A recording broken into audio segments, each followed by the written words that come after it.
मोदी जी ने हमारे आगे एक मंत्र रखा था और वो मंत्र था मैक्सिमम गवर्नेंस मिनिमम गवर्नमेंट।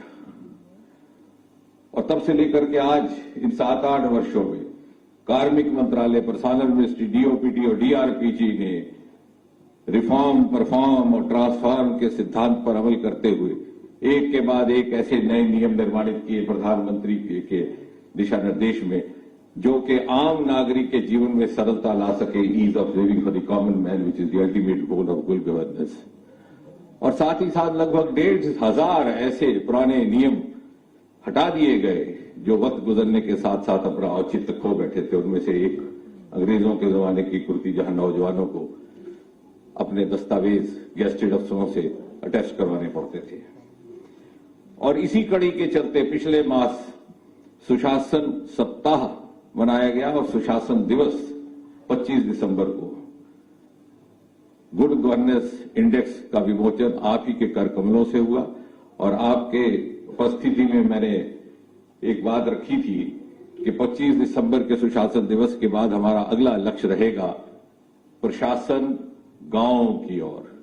और प्रशासन गांव की ओर की ये यात्रा 25 दिसंबर को प्रारंभ हुई थी, उसका पहला पड़ाव आज जम्मू कश्मीर में है। जिला स्तर का गुड गवर्नेंस इंडेक्स देश भर में इस मंत्रालय द्वारा लागू करने का कार्य जम्मू कश्मीर से प्रारंभ किया जा रहा है।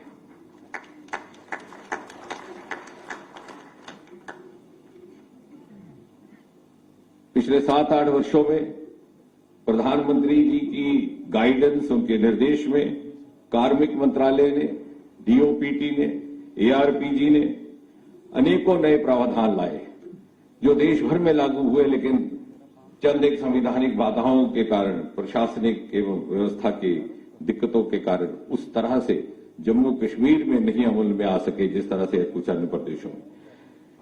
परंतु हमें संतोष है इस बात का कि 5 और 6 अगस्त 2019 में गृह मंत्री के रूप में जो आपने संवैधानिक परिवर्तन लाया और फिर 31 दिसंबर 2019 को केंद्र शासित राज्य घोषित होने के बाद वो सारे के सारे नियम तीव्र गति से लागू होने लग गए हैं।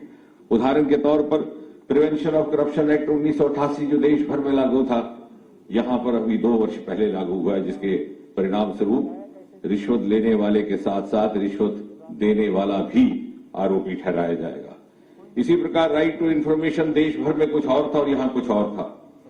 इसी तरह 1 जनवरी 2016 में प्रधानमंत्री के आह्वान पर डीओपीटी विभाग की ओर से देश भर में सरकारी नियुक्तियों में इंटरव्यू की प्रथा समाप्त कर दी गई थी। यहां की तत्कालीन सरकार शायद किसी कारण उसको लागू नहीं कर पाई। मुझे खुशी है कहते हुए कि पिछले 1 वर्ष में उपराज्यपाल महोदय के नेतृत्व में यह कानून भी यहां लागू हो चुका है। इंटरव्यूज में की प्रथा समाप्त करके एक लेवल प्लेइंग फील्ड देने का काम किया गया है। कार्मिक मंत्रालय के अधीन जो 3 कमीशन आती हैं केंद्रीय, वो तीनों की तीनों पिछले 2 वर्षों में यहां काम करना शुरू हो गई हैं।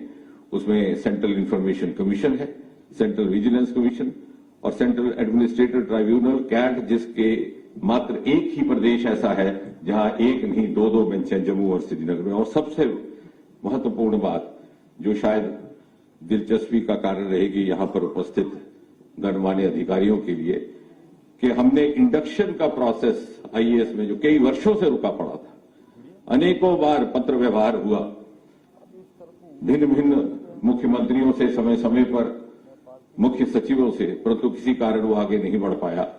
मुझे हर्ष है इस बात का कि पिछले 1 वर्ष में वो प्रक्रिया प्रारंभ हो गई है और अब जम्मू कश्मीर एडमिनिस्ट्रेटिव सर्विसेज के अधिकारी भी नियमित समय में आईएएस कहलाने की अपेक्षा रख सकेंगे। और गुड गवर्नेंस इंडेक्स जिला स्तर का जिसका आज आप विमोचन कर रहे हैं, all of us now accept that India today is a part of global world and if Jammu and Kashmir has to become a part of global India, it has to live up to the global benchmarks. तो स्पर्धा का ये जो क्रम हमने शुरू किया था एक प्रयोग के रूप में एस्पिरेशनल डिस्ट्रिक्ट्स में, इसको वैज्ञानिक मापदंड के आधार पर जिला स्तर में लाने का काम किया जा रहा है। बहुत समय नहीं लेना, लेकिन आने वाले समय में कुछ एक महत्वपूर्ण निर्णय जो हमने बाकी देश के लिए लिए जम्मू कश्मीर में भी लागू होंगे।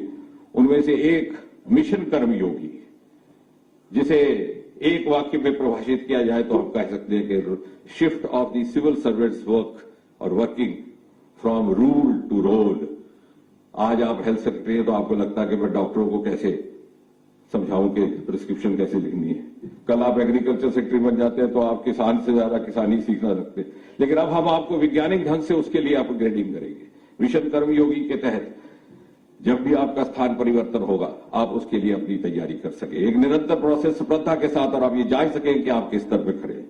और दूसरा महत्वपूर्ण निर्णय जो हम जम्मू कश्मीर में शायद संभवतः इसी साल लागू करें, जो एक सूचना का भी वायस है कि common eligibility test for government recruitments.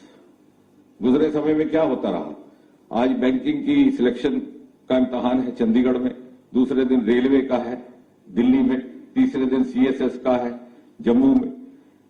3 तिथियां 3 केंद्र, हर जगह किसी युवा के लिए पहुंचना कई बार संभव नहीं रहता, कुछ आर्थिक दिक्कतें होती है। विशेषकर महिलाओं को, बेटियों को एक समान लेवल प्लेइंग फील्ड देने के लिए हमने ये निर्णय किया है कि देश भर में एक ही एलिजिबिलिटी टेस्ट रखेंगे तमाम की तमाम सरकारी नौकरियों के लिए, और उसकी वैलिडिटी 3 वर्ष तक रहेगी। और महत्वपूर्ण सूचना यहां पर यह भी देनी है कि जम्मू कश्मीर के 20 जिलों में से प्रत्येक जिले में कम से कम एक सेंटर होगा, ताकि किसी भी युवा को अपने जिले से बाहर ना जाना पड़े, उसको उसकी आर्थिक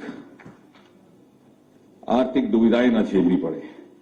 और इसलिए बहुत समय ना लेता हुआ अपनी बात समाप्त करने से पहले ये भी कह दूं कि वी श्रीनिवास जी के ही अगुवाई में विजन 2047 का डॉक्यूमेंट तैयार करने का हमने क्रम शुरू किया है। मैं चाहूंगा जम्मू कश्मीर भी उसका एक हिस्सा बने, क्योंकि शुरुआत हो चुकी है। और मैंने ये सुझाव दिया है श्रीनिवास जी को भी और अन्य अधिकारियों को भी कि हम जो फ्यूचरिस्टिक इंडेक्सेस बनाएंगे, क्योंकि बहुत मुश्किल है विजुअलाइज करना कि 2047 का भारत कैसा होगा। When we talk of 2047, we tend to look through the prism of 2022, which is not true. आज से 25 साल जो पहले था आज नहीं है। कोरियर सर्विस आई तो रेवोल्यूशन हो गया, आज खत्म हो गया। सिनेमा आए, मॉल आए, खत्म हो गए आज सब कुछ। So we cannot, so we are going to have a scientific approach, prepare future indices, और विशेष फोकस रहेगा युवा अधिकारियों पर जिनको अभी 25 साल से अधिक सेवा देनी है। क्योंकि आज से 25 वर्ष के बाद सन 2047 में जब हिंदुस्तान अपनी आजादी की 100वीं सालगिरह मनाएगा, तो उस 100 साल के भारत की तस्वीर कैसी हो, स्वरूप कैसा हो, उसका चित्र कैसा हो, वो जिम्मेवारी इन अधिकारियों पर रहेगी। यही उस शताब्दी भारत के निर्माता कहलाएंगे, आर्किटेक्ट कहलाएंगे, और इन्हीं को सौभाग्य प्राप्त होगा उस शताब्दी भारत का उत्सव मनाने का। उस शताब्दी भारत के उत्सव में सुशासन का भी उत्सव सफल हो जाए, शामिल हो जाए। इसी प्रयास, इसी प्रार्थना और इसी संकल्प के साथ मैं अपनी वाणी समाप्त करता हूं। धन्यवाद।